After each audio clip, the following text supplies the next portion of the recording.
지금까지 왜 성경과 복음이 단순한 종교적 허상이 아닌 역사적, 과학적 진실인지에 대해서 알아보았습니다. 하지만 설령 여러분이 이러한 검증 과정에 동의한다 할지라도 여전히 의문은 남아있으리라 생각합니다.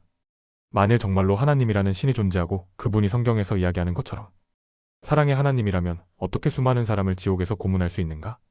애초부터 하나님이 죄를 만들지 않았다면 이런 골치 아픈 문제가 없지 않았겠는가? 왜 하나님은 세상의 수많은 고통과 부조리를 가만히 지켜보기만 할 뿐 적극적으로 개입해서 해결하지 않는가? 어찌 보면 이 모든 속성이 공의와 사랑이라는 하나님의 속성과 완전히 모순되는 것처럼 보이고 하나님은 사랑보다는 고문과 고통을 좋아하는 잔인한 신인 것 같아 보입니다. 이 세 가지 질문은 서로 다른 질문 같아 보이지만 근본적으로는 같다고 할 수 있습니다. 이 모순되어 보이는 내용들은 하나님이 어떤 분이신지에 대해서 알면 의외로 쉽게 풀립니다. 그럼 지금부터 이 난제를 풀어보겠습니다. 여러분이 기계적인 인사 로봇과 인격이 있는 아기 중 어느 것을 더 좋아하십니까? 인사 로봇이 단 한 번의 예외도 없이 여러분에게 예의 바르게 인사하더라도 여러분은 아무런 감동도 받지 않을 것입니다. 하지만 매일 울고 장난도 치지만 가끔씩 웃으면서 아빠를 부르며 귀여우는 아기에게 여러분이 사랑을 느끼는 이유는 무엇입니까?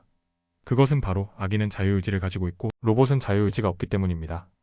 로봇은 원래 그렇게 하도록 설계가 된 것이기 때문에 로봇이 아무리 열심히 인사를 해도 여러분이 기분이 좋을 이유가 없고 아무리 심한 욕을 해도 여러분이 화가 날 이유가 없는 것이죠.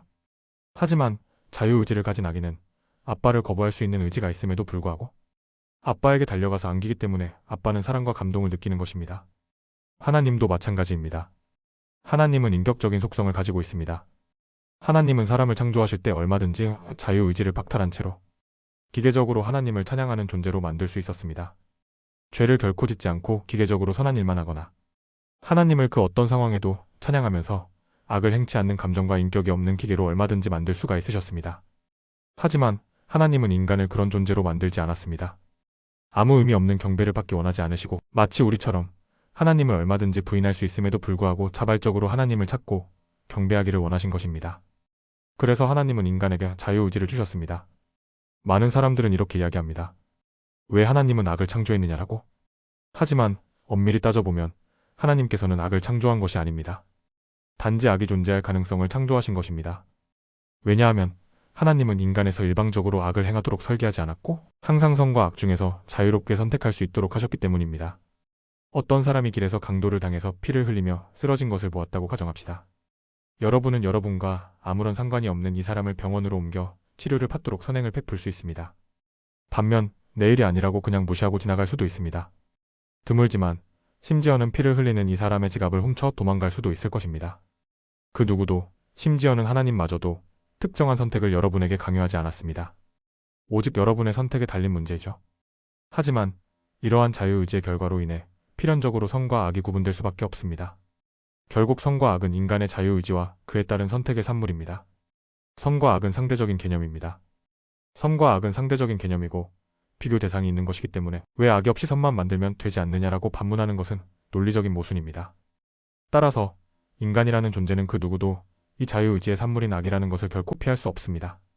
하나님이 악을 강요해서가 아니라 오히려 우리에게 모든 의사결정권을 완전히 맡기셨기 때문입니다.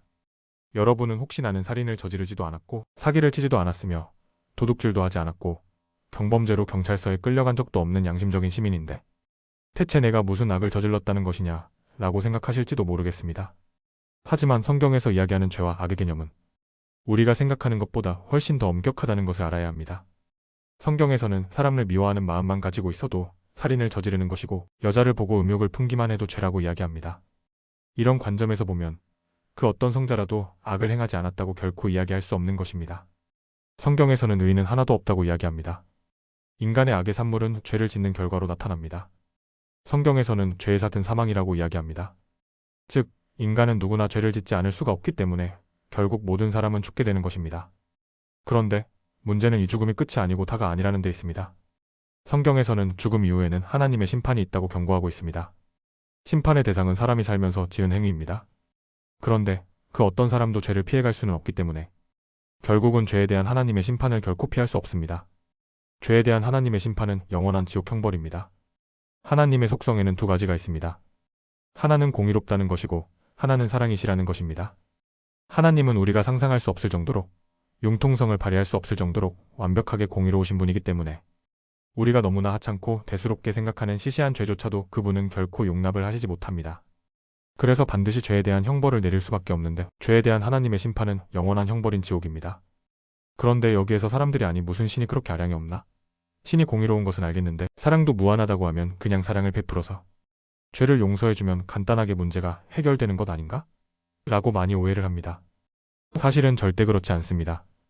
왜냐하면 공의와 사랑은 논리적으로 절대로 어중간하게 타협할 수는 없기 때문입니다. 예를 들어 여러분이 아기를 너무나 사랑한다면 인위적인 낙태를 지독하게 미워하는 것이 정상일 것입니다. 여러분이 여러분의 아이를 너무나 사랑한다면 여러분의 아이를 살해한 살인범을 지독하게 미워하는 것이 정상일 것입니다. 여러분의 사랑의 정도가 더 크면 클수록 살인범에 대한 증오의 정도도 더 커질 것이고, 이런 관점에서 여러분의 아이에 대한 사랑이 무한대라면 살인범과 그의 살인죄에 대한 증오도 무한대일 것입니다. 이때 여러분의 아이의 살인사건의 판결을 맡은 판사가 공의롭지만 동시에 사랑도 넘치는 사람이라고 가정해봅시다. 판사가 법정에서 저는 공의로운 판사이기 때문에 이 살인범의 죄를 결코 용납할 수 없습니다. 하지만 저는 사랑이 넘치기 때문에 이 죄를 용서하고 무죄 판결을 내리겠습니다. 라고 말합니다. 여러분은 이것을 인정할 수 있습니까? 결코 인정하지 못할 것입니다. 공의롭기 때문에, 너무나 죄를 미워하기 때문에 이를 사랑이라는 이름으로 대충 무마할 수 없습니다. 따라서 공의와 사랑을 동시에 실천하기 위해서는 반드시 죄에 대한 대가는 반드시 치러야 합니다. 공의와 사랑은 논리적으로 결코 양립할 수 없기 때문입니다. 인간의 죄는 어떨까요? 하나님의 공의와 사랑은 무한대이기 때문에 하나님은 사소하더라도 결코 인간의 죄를 용납하실 수가 없었습니다. 따라서 누군가는 죄값을 어떤 방식으로든지 치르고 해결해야만 했습니다. 그런데 죄로 인해 타락한 인간의 본성으로는 그 어떤 방법으로도 이 문제를 해결할 수가 없었고, 결국 하나님은 하나님 자신이 이 죄 문제를 해결하기로 결정하셨습니다. 하나님은 인간이 이런 죄를 지을 가능성 자체를 알고 있으셨음에도 불구하고 인간을 창조하셨습니다. 뿐만 아니라 인간이 저지른 죄악을 담당하실 이유가 전혀 없고, 자신의 피조물인 인간을 공의롭게 판결 내려도 아무런 문제가 되지 않음에도 불구하고 친히 인간의 죄악을 직접 담당하신 것입니다. 전지전능하신 신이 자신이 만든 보잘것없는 피조물의 몸으로 오셔서 피조물에게 욕설과 비난, 채찍질, 굴욕, 고문을 당하시고 십자가에서 죽으신 것입니다. 이로써 인간의 죄 문제는 완전히 해결되었고, 인간은 죄로 인해 지옥에 갈 수밖에 없는 존재임에도 불구하고 천국에 갈 수 있게 된 것입니다. 재판장이신 하나님은 여러분의 아이를 잔인하게 살해한 살인자에게 나는 피도 공의롭기 때문에 그 어떤 방법을 써서라도 당신에게 유죄 판결과 사형을 면하게 할 수 없소. 당신은 무조건 사형이라고 판결 내리지 않으셨습니다. 나는 공의롭지만 동시에 사랑도 넘치기 때문에 이번 한 번만은 살인자를 용서해 주겠습니다. 라고 억지 같은 편법을 쓰지도 않으셨습니다. 하나님이 하신 방식은 이것입니다. 저는 너무나 공의로운 판사이기 때문에 결코 이 사람의 죄악을 그대로 묵과할 수는 없습니다. 하지만 이 사람이 한순간의 실수로 소중한 자신의 생명을 희생당하는 것도 결코 원치 않습니다. 보호자께서는 이해가 안 가시겠지만 제가 이 살인자의 죄를 대신 지겠습니다. 저는 아무 죄가 없지만 이 살인자의 죄를 제가 대신 지겠습니다. 저를 몽둥이로 죽을 때까지 때리시든 제 재산을 빼앗건 분이 풀릴 때까지 침뱉고 욕설을 하건 마음대로 하십시오. 차라리 제가 죄값을 대신 치를 테니 이 사람은 용서하고 살려주십시오. 여러분은 이 제안을 받아들이기로 했습니다. 여러분은 그 살인자 대신 공의롭고 사랑이 넘치는 판사에게 미친 듯이 분풀이를 하는 조건으로 살인범을 용서했습니다.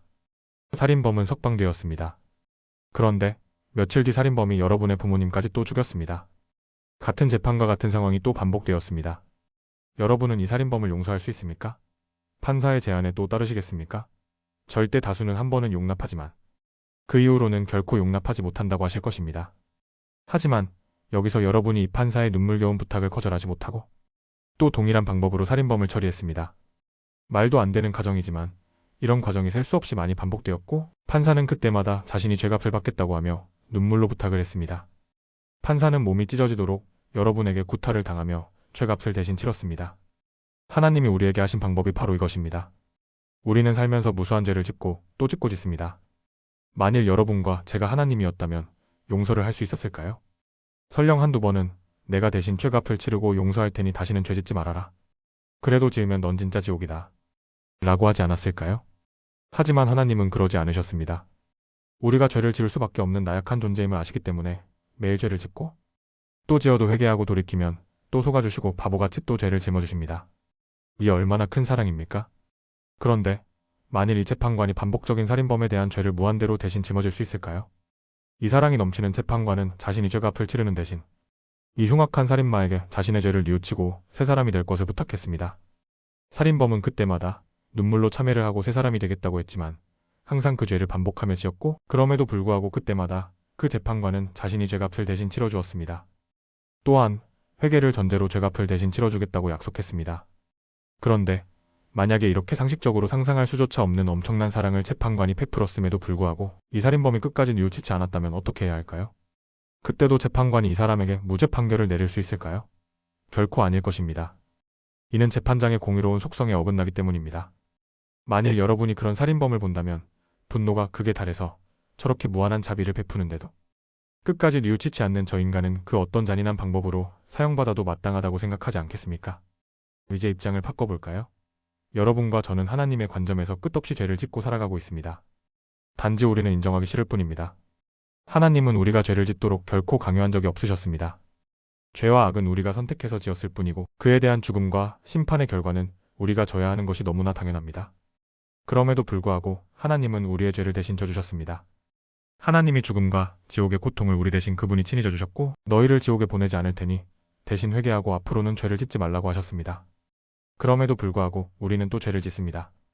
그럼에도 불구하고 하나님은 우리가 눈물고 회개하기만 하면 그때마다 대신 죄를 져주시고 우리를 용서하시겠다는 상식적으로 이해하기 힘든 수준의 사랑을 베풀겠다고 약속하셨습니다. 하나님은 이런 분입니다. 우리는 그분의 사랑을 받아들이고 회개하기만 하면 모든 죄를 용서받고 지옥의 형벌을 피할 길이 완전히 열린 것입니다. 그럼에도 불구하고 우리가 끝까지 회개하기를 거부하고 예수님을 부인하다가 지옥에 간다면 이게 과연 불공평한 일일까요? 맞습니다. 사실 너무나 불공평한 일이기는 합니다.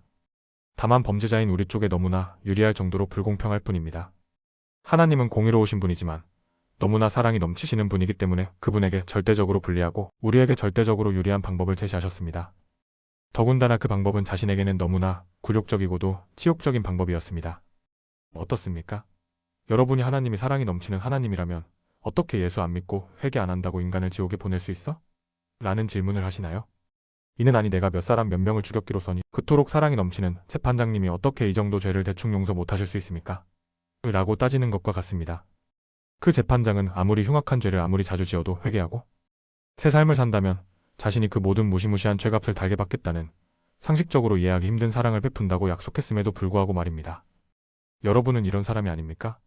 어떻게 더 이상의 사랑을 기대할 수 있습니까? 만일 여러분이 그래도 끝까지 회개하고 예수님을 믿기를 거부하면서도 죄값은 면제받기를 원한다면 이는 논리적으로 결코 불가능합니다. 이는 하나님이 사랑이 부족해서가 아니라 하나님의 공의로운 속성과 사랑이라는 속성이 죄값을 치르는 과정에 없이는 결코 논리적으로 양립할 수 없기 때문입니다. 따라서 여러분이 회개하지 않고 예수님을 믿지 않아서 지옥에 간다면 이는 결코 하나님의 사랑 부족이 아닌 전적으로 여러분의 선택 때문인 것입니다. 우리는 살면서 세상이 너무나 불공평하다는 생각을 자주 하게 됩니다. 어떤 사람은 좋은 부모를 통해 풍족한 재산, 학벌, 지위, 외모, 권력을 고스란히 물려받아 풍족하고 행복한 삶을 누립니다. 하지만 어떤 사람은 극심한 가난과 질병, 신체적인 약점을 안고 평생을 고통 속에서 살아갑니다. 부정한 방법으로 살아가도 너무나 인생을 풍족하게 누리는 사람이 있는가 하면 정직하고 선하게 살면서도 불행하게 사는 사람도 너무나 많습니다. 신이 있다면 어떻게 이것을 공평하다고 할 수 있을까요? 하나님이 정말로 존재하고 그분이 정말로 공의롭다면 어떻게 이런 불합리와 모순이 존재할 수 있을까요? 우리가 간과하는 것이 한 가지가 있습니다. 그것은 이 세상의 삶이 끝이 아니라는 것입니다. 성경에서는 이 세상의 삶은 영원한 천국이나 지옥, 즉 영원의 삶에 비하면 한낮 순간에 불과하다고 이야기합니다. 만일 이 세상의 삶이 전부이고 모든 것이 끝이라면 이 세상은 지극히 불공평한 세상일 것입니다. 하지만 결코 그렇지 않습니다. 악인이 득세하고 형통할 수 있습니다. 사기치고 악행을 저지르면서도 100살까지 행복하게 얼마든지 장수할 수 있습니다. 너무나 선하고 정직하게 살면서도 불운하게 단명할 수도 있습니다. 하지만 문제는 이것이 결코 끝이 아니라는 것입니다. 우리의 영원한 삶에 대한 상급은 현재 우리가 살아가고 있는 삶의 모든 말과 행동이 고스란히 반영되고 있습니다. 성경에서는 심는 대로 거둔다라고 하고 있습니다. 우리가 하는 심각한 착각은 이 세상에서 심는 것을 반드시 이 세상 중에 거두어야 된다는 생각입니다. 성경에서 말하는 궁극적인 보상의 개념은 이 땅에서 심는 우리의 행위에 대한 합당한 판결은 죽고 난 이후의 심판대에서 공정하게 받게 될 것이라는 의미입니다. 하나님을 모르고 온갖 악을 행하면서도 세상적인 복을 다 누리는 사람은 일시적으로 행복하게 살 수 있지만 결국 사후의 심판에서 모든 죄값을 치르게 될 것입니다. 너무나 선하게 하나님을 따르며 살았지만 온갖 고통 속에서 힘들게 산 사람도 결국 사후에 천국에서 그에 합당한 보상을 받게 될 것입니다. 세상적인 부와 풍요를 누리며 사는 사람은 살아가면서 하나님을 발견하기 어렵습니다. 그들이 받을 복은 이미 세상에서 다 누렸고, 만일 그들이 자신의 세상적인 풍요에 취해서 하나님을 만나지 못했다면 영원한 지옥의 형벌을 받게 될 것입니다. 반면 세상에서 버림받고 비참하게 학대받으면 사는 사람들은 세상적으로는 실패한 인생이지만 이 세상에서 하나님을 만나서 그분만을 의지하며 천국 가는 삶을 소망할 가능성이 훨씬 높습니다. 그렇다면 이들은 영원한 생명을 얻게 되는 것입니다. 우리가 세상에 살면서 조금 부유하거나 가난하다고 혹은 조건이 조금 좋고 나쁘고는 그리 중요하지 않습니다. 세상적인 좋은 조건은 영생에는 불리한 조건이고 세상적인 악조건은 영생에는 좋은 조건일 수도 있기 때문입니다. 그래서 하나님의 관점에서는 모든 인간은 언제나 공평합니다. 악인과 죄인은 반드시 심판대에서 죄값을 치르고 의인은 천국의 영생을 얻기 때문입니다.